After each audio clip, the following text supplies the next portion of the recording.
เขามาเห็ดขนมที่บ่มีซื้อ เราบ่มีซื้อ บ่ฮู้เป็นโอริโอสิเอาเฮามาเบิ่งสัตว์ผสมกันเลยเขาจะมีนมโอริโอแล้วก็วิปครีมแล้วก็วิปครีมของอันนี้ แยกกันรถติ แยกกัน แย มาก ละ ติเอาในออกต่างหาก เอาทางในมันออกต่างหากแล้วก็เอาเปลือกมันออกต่างหาก อืม แล้วก็เตรียมท่งมาเอาท่งเขาได้กระไดหรือว่าสิใส่โอริโอจักท่งกระไดเดี๋ยวสิใส่ไปซ้ำท่งแต่ว่าใส่ตรงไปเดี๋ยวสิแกะเป็นท่งเย้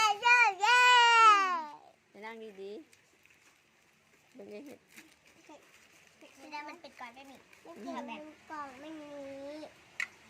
นี่ อืม จะเป็นก้อนแบบนี้นี่ค่ะ ชิมมึงดูเตอร์แซ่บบ่ นี่ อืม สิบอันนี้เป็นอันนี้เอาขีด อร่อยอ่ะ เอาขีดออกอันแบบนี้นี่ดีไซน์แบบได้กระไดโดนลดได้กระไดโอริโอกระไดแต่บ้านเขาจะบุมีเชื่อแต่ก็ดีละมันจะมีซ่องอันแนะนำให้ใส่ซ้ำทงเลยจะเอาจากทงกระได อืม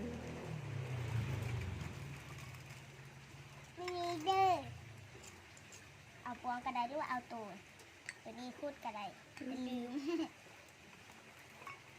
อาจารย์เราหากระเปลี่ยนทงมา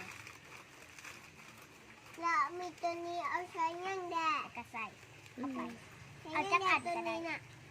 อ๋อลืมไปมันต้องมีอันตัวก็เอาใส่แล้วความฮอนใดๆเขาจะต้องเอาไปอบอีกบัดหนึ่ง โอเค มันนึงเด้อ เลย ใช้ประมาณก่อนนี่นะแล้วก็นึ่งใหม่เลยไปกินน้ำกอเด้อ น่ะ